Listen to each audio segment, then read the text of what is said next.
سلام درنو لیدونکو ستړي مه شئ. پاکستان کې د مرستو د ویش پر مهال ټیل ماټیل کې 11 تنه مړه شوي دي. زیاتې ویډیو کې وګورئ او چینل له سره هم سبسکرایب کړئ. په پاکستان کې د وړیا وړو د ویش پر مهال په ټیل ماټیل کې 11 تنه مړه شوي دي. پاکستاني چارواکو ویل چې 8 تنه په خیبر پښتونخوا او 3 تنه نور د پنجاب په ولایت کې مړه شوي دي.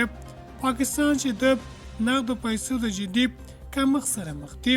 تېره اونۍ یې د روژې په میاشت کې د بېوزلو کورنیو سره د وړیا وړو ویش په داسې حال کې پیل کړ چې د توکو د بیې دومره لوړې شوي چې د هېواد په تاریخ کې ساری نه لري.